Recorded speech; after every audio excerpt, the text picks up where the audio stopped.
কালকে পিয়ার বিয়ে হবে, ভাঙবে আমার বুক, ভোরবেলাতে দেখবে সবাই আমার মরা মুখ। সর্বনাশী বলবে তখন তোমাকে পিয়া, বধূ বেঁচে যাবে যখন নতুন সাথী নিয়া। ও বেইমান পিয়া, ও বেইমান পিয়া।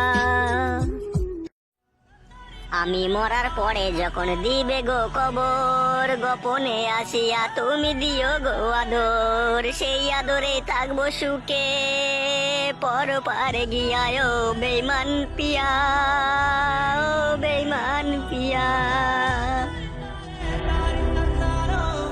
উঠে বস ভাই, তুই ওখান থেকে। তুই অত দুঃখের গান আর গাছ না। তোর দুঃখ শুনে আমার মরার বল বিষ খেতে ইচ্ছে হচ্ছে।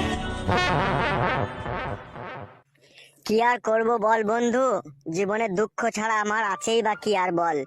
তোর বৌদিকে কত শখ করে বিয়ে করেছিলাম, ভেবেছিলাম তাকে নিয়ে সুখের সংসার করব। কিন্তু সে শয়তান মাগি বড় ডান্ডা পেয়ে পরের ছেলেকে ভালোবেসে আমার ঘর ছেড়ে দিয়ে আমাকে পর করে চলে গেল। তাহলে বল, দুঃখ ছাড়া আর কি আছে আমার জীবনে? তুই বল বন্ধু, তুই বল। কি আর করবি বল বন্ধু, সব তোর ভাগ্যের দোষ। তোর ভাগ্য খারাপ বলে তোর সাথে এরকম দুর্ঘটনা ঘটেছে।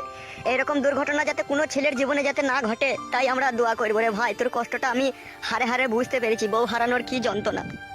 শুধু তোর বউদিকে হারিয়ে আমি শুধু যন্ত্রণাই পাইনি বন্ধু, তার স্মৃতি আমার বুকের ভিতরটাকে কুড়ে কুড়ে খাচ্ছে। কি হতভাগা পুরুষ মানুষ আমরা। আমাদের বউকে ঘর থেকে নিয়ে চলে গিয়ে পর পুরুষে তাদের যৌবনের জ্বালা মিটাচ্ছে, তবু আমরা কিছু করতে পারছি না। ছি ছি ছি ছি, আমার মনে হচ্ছে এ দুনিয়া আর বেশি দিন নাই রে।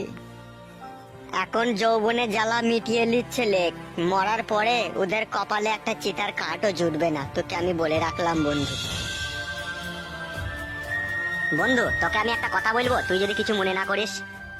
তুই যা খুশি বল বন্ধু, আমার মনে করেই বা কি আর না করেই বা কি। কি বলবি বল, তোর মনের কথাটাই শুনি।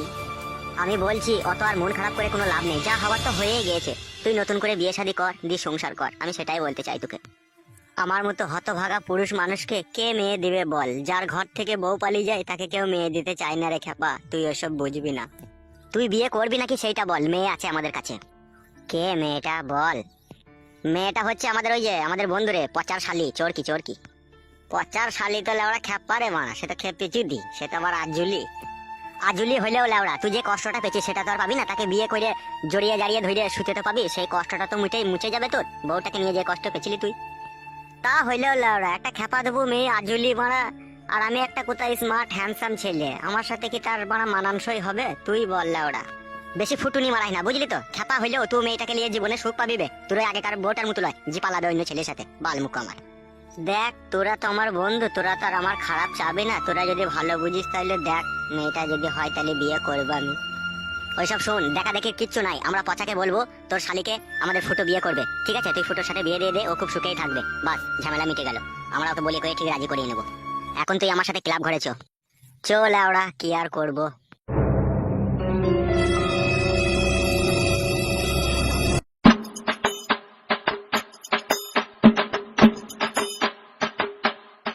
জীবনটা ভুদা পুরো ল্যালটানি হয়ে গেল। না পাচ্ছি কাঠ হইতে, না পাচ্ছি চিত হইতে কাটা। এই সমস্ত জিনিসের পেছনে লাউড়া আমার বউ দায়ী। পচা ভাই, তোমার লেগে একটা সুখবর নিয়ে এসেছি আমি। আমার লাউড়া এই বালের জীবনে সুখবর আবার কি বে, সবই আমাদের দুঃখের খবর। তা বল লাউড়া, কি বালের সুখবর নিয়ে এসেছিস? একটু বসি, ভালো করে জুত করে বলবো। হ্যাঁ তো বল লাউড়া, কি বলবি বল। আমি বলছিলাম তোমার যে শালি আছে বাড়িতে, তার সাথে ফুটোর বিয়ে দিয়ে দাও। ও লেওড়া, এই বালের কথা বলার জন্য সুখবর বলাছিলি? কেলা চোদা আমার। তা আমার শালিকে যে ও বিয়ে করবে, তা ও কি বাল ছিঁড়ে খাওয়াবে? আগেকার বউটাই তো পালিয়ে গেল, খাইতে পারলো না বলে। আবার আমার শালিটাও তো পালাবে যদি খাইতে না পারে ও। সে মাগি তো 12 ভাতেরই ছিল বলে অন্যজনের সাথে পালিয়ে গেল, কিন্তু তোমার শালি তো সেরকম মেয়ে নয়, ও তো ভালো মেয়ে, ও কি করে পালাবে? ফটোর সাথে তাইতে বলছে বিয়েটা দিয়ে দাও ভাই। ঠিক আছে লেওড়া, বাড়িতে কথাবার্তা বলে এই জিনিসটাকে নিয়ে আমরা একটু ভেবে দেখবো। বিয়ে দিয়ে দাও বললে তো আর দিয়ে দেওয়া যায় না। একটু শালিটা আমার একটু আজুলি আছে, তাকেও একটু লাইনে আনতে হবে, তাকে একটু ম্যানেজ করতে হবে। সে যদি শুনে যে একবার বিয়ে হয়েছিল লেওড়া, তাহলে তো আর বিয়েই করতে চাইবে না, এমনিতেই মারা সে খেপা।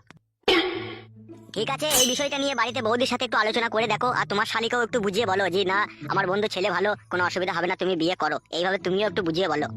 সে তো আমি বলবোই রে বোকাচোদা, সে আমি বলবো না? সে অবশ্যই বলবো আমি। আচ্ছা ঠিক আছে, তোরা এখানে একটু বস, আমার বাড়িতে একটু কাজ আছে, আমি বাড়ি থেকে আসছি, বুঝলি? আচ্ছা ঠিক আছে, যাও। তুই বন্ধু একদম মন খারাপ করিস না, ঠিক আছে? আমি যখন আসি নিশ্চয়ই তোর বিয়ের ব্যবস্থা আমি করে দেবো, বুঝলি? মেয়ে ছেলে লাউড়া কি ডিমান্ড বে? খেপা দুপু মেয়ে, তাও বলছে বিয়ে করবে না লাউড়া। হ্যাঁ, তাহলে কি রকম দিন দুনিয়া এসেছে একবার বুঝছো।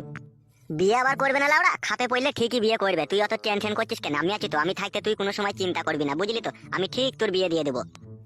দেখ বন্ধু, তোরা একটু চেষ্টা করে, যদি আমার ভাগ্যই থাকে তাইলে হবে বিয়ে, আর যদি আমার ভাগ্যই না থাকে তাহলে এইভাবেই আমার জীবন কেটে যাবে। ও বাড়িতে ঠিক ম্যানেজ করে বুঝিয়ে বলবে, শালিটা ওর বাড়িতে আছে, ওর গলার কাঁটা হয়ে আছে, তোর সাথে বিয়ে হয়ে গেলে ওর জানটাও হালকা হবে, ও তো চেষ্টা করবেই বে। আমার একটা সন্দেহ হয়েছে লাউড়া। কিসের সন্দেহ হয়েছে বে তোর? আমি ভাবছি লাউড়া, ও শালিকে ও আবার গোপনে গোপনে ইঞ্জেকশন মারে না তো আবার? খবরদার এসব উল্টো পাল্টা কথা বলিস না লাউড়া, তাইলে তোর বিয়েটাই আর হবে না কাদা। ওইরকম কথা মুখে আনলি কি করে বে তুই, বোকাচোদা? ভুল হয়ে গেছে ভাই, আর কোনোদিনও বলবো না। হ্যাঁ বোকাচোদা, কথাটা গিলেলে ভবিষ্যতে আর কখনো মুখ থেকে বাই করিস না, তাইলে আর বিয়েই হবে না তোর। আচ্ছা ঠিক আছে, তাই হবে।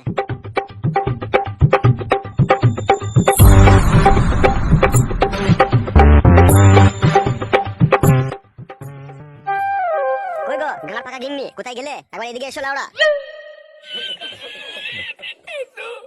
এরকম আজে বাজে ভাষা কার কাছ থেকে শিখেছো তুমি? হ্যাঁ, আজে বাজে লয় লাউড়া, তুই যেরকম মেয়ে সেরকম ভাষা। কেন রে পাটা, আমি কি গরম ভাত তোর বুকের উপরে ঢেলে গেছি নাকি? তাই আমাকে এরকম ভাষা বলতে তোর ইচ্ছা হচ্ছে?